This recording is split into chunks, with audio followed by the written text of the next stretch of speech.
സഹൃദയ ആരാധകർ ഏറെയുള്ള തെലുങ്കിൽ stylish star എന്നറിയപ്പെടുന്ന അല്ലു അർജുന്റെ സൂപ്പർ ഹിറ്റായി മാറിയ പുഷ്പ ദ റൈസിന് ശേഷം ഇതാ വീണ്ടും അവതരിപ്പിക്കുന്നു പുഷ്പ ദ റൂൾ. പടം തുടങ്ങുമ്പോൾ തന്നെ തലകിഴയെ തൂങ്ങിക്കിടക്കുന്ന പുഷ്പനെ കാണിച്ചാണ്. മരരംകുഴിയിലെ മണൽത്തിട്ടയിൽ പണ്ട് മുങ്ങിക്കിടന്നുള്ള ശീലമാണ് ഈ പുഷ്പയ്ക്ക്. അതുകൊണ്ട് ഇതൊക്കെ ചെറുത്. 40 ദിവസം ഒരു കണ്ടെയ്നറിൽ ഒറ്റ കിടപ്പ് കിടന്ന് ഒന്നും മുള്ളാനും മുക്കാനും പോലും പറ്റാതെ ഇത്രയും നാൾ ഇത് എങ്ങനെ പിന്നെ തലകുത്തി കിടന്നു എന്ന ചോദ്യത്തിന് വവ്വാലിന്റെ പോലും ഉത്തരവില്ല. ഇനി ഇത് എവിടെയാണ് ഈ കള്ളക്കടത്ത്? കഴിഞ്ഞ തവണ ഇന്ത്യക്ക് അകത്ത് നടത്തിയതിന് നാഷണൽ അവാർഡ് കിട്ടിയില്ലേ? पुष्पा के लिए सर्वश्रेष्ठ अभिनेता का पुरस्कार ग्रहण कर रहे हैं श्री अल्लू अर्जुन. ഇനി അതങ്ങ് ജപ്പാനിൽ പോയി ചെയ്ത ഓസ്കാർ എങ്ങനെയും കിട്ടിയല്ല. അതുകൊണ്ട് മൂത്രം വരെ പിടിച്ചിരുത്തി 40 ദിവസം പട്ടിണി കിടന്ന് താഴാത്തവൻ ജപ്പാനി വന്നേക്കണം. ഇനി ആ തൂങ്ങിക്കിടന്ന് ആടുന്ന പുഷ്പയാണെന്ന് അറിഞ്ഞ ജപ്പാൻകാർ അല്ല ജപ്പാനല്ലേ, അവിടെ എല്ലാരും പല്ലി കുത്താൻ പോലും കത്താനെയാണല്ലോ ഉപയോഗിക്കുന്ന. പിന്നെ കറുത്ത കോട്ടും ബാഡ് ആറ്റിറ്റ്യൂഡും. പക്ഷേ അപ്രതീക്ഷിതമായി മാതൃഭാഷ പോലും നേരെ ചൊവ്വേ പറയാൻ പറ്റുന്ന പുഷ്പ ജപ്പാനിലെത്തിയപ്പോ ജപ്പാൻ സംസാരിക്കണം.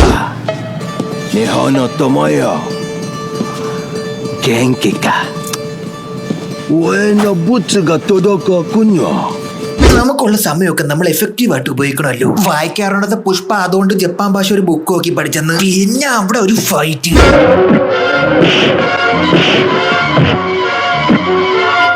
അതിന്റെ ഇടയിൽ കൂടെ ചന്ദനം കടുത്ത് രാജ്യദ്രോഹ കുറ്റം ചെയ്യുന്ന പുഷ്പയ്ക്ക് പെട്ടെന്നൊരു രാജ്യസ്നേഹം. തൊട്ടപ്പുറത്തൂടെ സൈഡിലെ ഷോട്ടിൽ ഒരു സ്വാതന്ത്ര്യ പതാക വെച്ച കപ്പൽ കൂടി പോകുന്നുണ്ട്. അതും കൂടെ കണ്ടപ്പോ രാജ്യസ്നേഹം അങ്ങ് ഉറപ്പിച്ച്.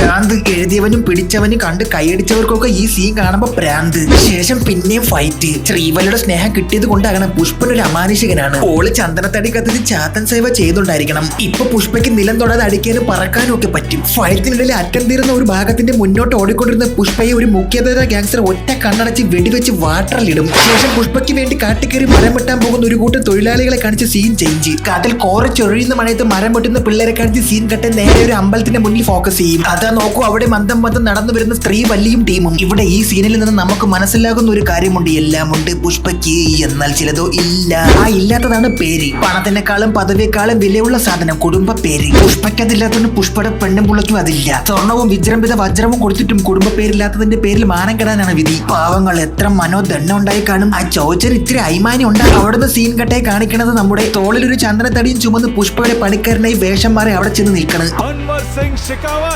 പഴയ പടത്തിലെ പെർഫോമൻസ് കണ്ട് നമ്മൾ വിചാരിക്കും ഇങ്ങേരി ഈ പടത്തിൽ പൊളിക്കുമെന്ന്. തൊലിക്കും ഈ പടത്തെ ഇങ്ങനെ തൊലിക്കും. ഒരുമാതിരി ചിക്കൻ ബോക്സ് വന്ന് പാടിയ കോഴിയെ പോലെ ആക്കി വെച്ചിട്ടുണ്ട് ഇതിൽ. മുഖത്ത് താടിയും തലയെ കെട്ടി ഉണ്ണിയും വെച്ച് ആളറിയാൻ പറ്റില്ലല്ലോ. ശിഖാവത്തി എല്ലാവരും കയ്യോടെ പൊക്കും. വനം കൊള്ള ഒരു ഡേർട്ടി ബിസിനസ് ആണെന്ന് പറയും. എന്നിട്ട് എല്ലാത്തിനും പൊക്കി ജയിലിൽ ഇടും. മെയിനായിട്ട് ഈ ജയിലിൽ ഇട്ട ഒരുത്തിന്റെ കല്യാണമായിരുന്നു. അവൻ അങ്ങനെ കൃത്യസമയത്ത് രക്ഷിക്കാനായിട്ട് നമ്മളെ പുഷ്പ അങ്ങ് വരും. KGF സ്റ്റൈലില് വന്ന് പോലീസ് സ്റ്റേഷനൊക്കെ വെടിവെച്ച് തകർത്ത് കൊണ്ടുപോവാന്നൊക്കെ വിചാരിക്കുമ്പോൾ ആണെങ്കിൽ അങ്ങനെയൊക്കെ ചെയ്യാറുണ്ട്. പക്ഷെ ആ സെറ്റപ്പ് ഒക്കെ അണ്ണനുണ്ടെങ്കിൽ അണ്ണ ഒരു വെറൈറ്റി പിടിക്കും. ആ പോലീസ് സ്റ്റേഷനിലെ എല്ലാ പോലീസുകാരെയും ഒറ്റ വില പറഞ്ഞ വാങ്ങിച്ചളയും.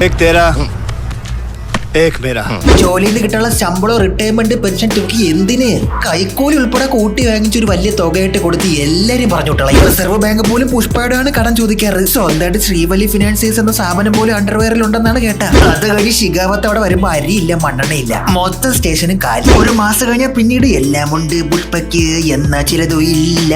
ഇനിയാണ് കഥയുടെ ഗതി മാറുന്നത്. നമ്മുടെ കാമവല്ലിയല്ല അല്ല ശ്രീവല്ലി ഏതാണ്ട് രണ്ടു വന്ന് തന്നെ അണ്ണ മുഖ്യമന്ത്രിയായിട്ട് നിന്ന് കിസ് അടിക്കുന്ന ഒരു ഫോട്ടോ എനിക്ക് അല്ല അങ്ങനല്ല ഒരു ഫോട്ടോ എടുത്ത് ചെമരി വെക്കാൻ വേണ്ടി കൊടുക്കണമെന്ന് ശ്രീവല്ലി പറഞ്ഞ എന്ത് വയ്യാവേലിയും അണ്ണൻ ഓക്കെ. അതിന്റെ ഇടയിൽ വല്യ ഒന്നും മണത്തിന്റെ പേരിൽ മൂടായ വല്ലി പുഷ്പയും കൊണ്ട് ഇതെന്തോ ഇത് വല്ലാത്തൊരു.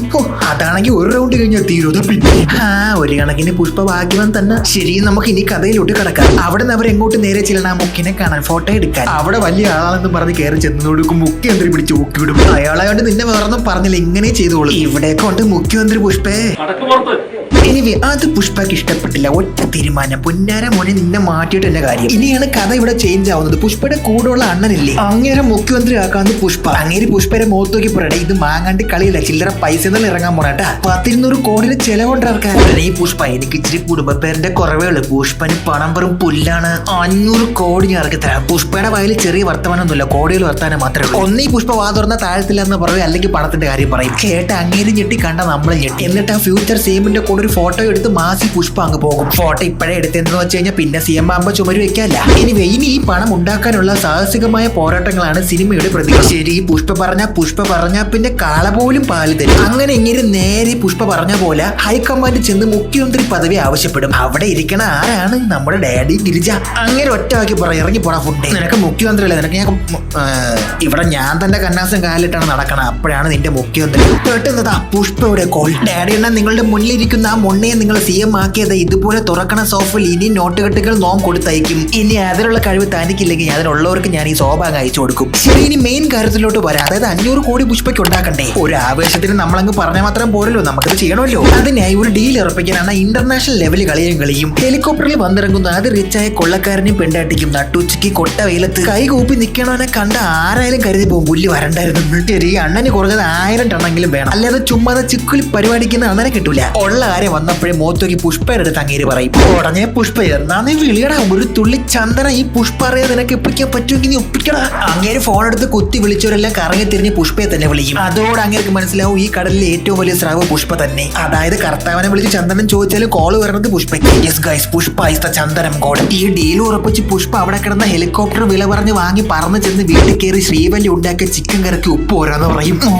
ലോകം കീഴടക്കണ പോരാളിയാണെങ്കിലും 6 മണിക്ക് വീട്ടിൽ കയറിയില്ലെങ്കിൽ അമ്മ അടിക്കുമെന്നും പെണ്ടാട്ടി ഉണ്ടാക്കിയ കറിക്ക് ഉപ്പ് ഓരാന്ന് പറഞ്ഞ ലോകം അവസാനിക്കുമെന്നും ഇത്രക്കും വീരശൂര പരാക്രമിയായ പുഷ്പക്ക് ആ സത്യം ആ പരമാത്രം അറിഞ്ഞൂടായിരുന്നെന്ന്. ശ്രീവല്ലി പിണങ്ങിയ കാല് പിടിച്ചാലും പുഷ്പ മാപ്പറയും. കാല് തൊട്ട കാമോലിക്ക് മൂടാകും.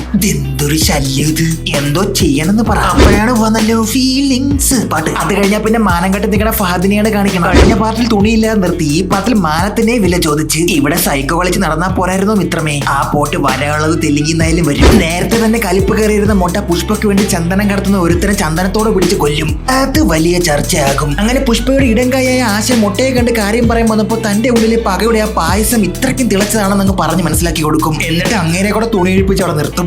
പുഷ്പ എന്നോട് സോറി പറഞ്ഞ എല്ലാം ഓക്കെ, സോറി പറയപ്പെട്ട കാര്യം ഞാൻ ഏറ്റെന്നു ഈ അണ്ണൻ. അങ്ങനെ വല്ലച്ചാതി പറഞ്ഞ് മനസ്സിലാക്കി അടിച്ച് പൂസായ പുഷ്പയെ ഒരു സോറി പറയാന്നും പറഞ്ഞ് വിളിച്ചോണ്ട് വരും. എന്നിട്ട് എന്ത് പുഷ്പ വേണം വേണ്ടാന്ന് പറഞ്ഞൊരു സോറി അങ്ങ് പറഞ്ഞിട്ട് ഇടിച്ചങ്ങ് പോകും. മീൻവെയിൽ അവിടുന്ന് സ്കൂട്ടായ പുഷ്പ കോപം മൂന്ന് തിരിച്ചു വന്ന് മുട്ടയെ വെള്ളത്തിൽ ഇടിച്ചിടും. എന്നിട്ട് ആ പൂളിൽ തന്നെ മൂത്രം വെച്ചാൽ വെക്കും. എന്നിട്ട് പറയും ഞാൻ ഇനിയും ചരക്ക് കടത്തുമ്പോടാ മോട്ട പാറ്റും നീ തടഞ്ഞു കാണിക്കടാ എന്നും പറഞ്ഞിട്ട് അവിടെ നിന്ന് പോകും. അതിനുശേഷം ശിഖാവത്ത് ഉറക്കോ ഊണു ഒഴിഞ്ഞ് രാത്രി രാവോ ഒന്നും ഇല്ലാതെ പുഷ്പയുടെ ചന്ദ്രത്തടി പിടിക്കാനായിട്ട് അങ്ങ് ഇറങ്ങും. പുഴയിലൂടെ ലോറി ഓടിച്ചു പോണ പുഷ്പയുടെ ലോറികളെ ശിഖാവത്ത് റോഡിലൂടെ ഓടിച്ചിട്ട് പിടിക്കും. അപ്പോഴാണ് ആ തുണിയില്ലാത്ത സത്യം മനസ്സിലാക്കുന്നത്. പുഷ്പ തേച്ച് ഒറിജിനൽ തടിയൊക്കെ കാളവണ്ടിയിൽ പേറ്റടിച്ച് പുഷ്പ മാറ്റി. ഇത് ശിഖാവത്തിന് ഉസ്തുള്ള കള്ള പരിപാടിയായിരുന്നു. അങ്ങനെ ഇരിക്കെ ആ സത്യം അപ്പോഴാണ് മനസ്സിലാക്കുന്നത്. അവർ ശ്രീവല്ലി ഈസ് പ്രഗ്നന്റ് ഗൈസ്. സന്തോഷം കൊണ്ട് എല്ലാരും തുള്ളിച്ചാടുന്ന സമയത്ത് ഇവിടെ പുഷ്പ പോയി പെൺവേഷം കെട്ടി ഡാൻസ് കളിക്കും. എന്തിനാണെന്ന് അറിയാമോ? வீட்டு பேரை கொடுக்கணும், அதை கூட கொடுக்க முடியாது. அதே பொண்ணு பிறந்ததுன்னு வச்சுக்கோ, போய் அந்த வீட்டு பேரை எடுத்துக்கோல.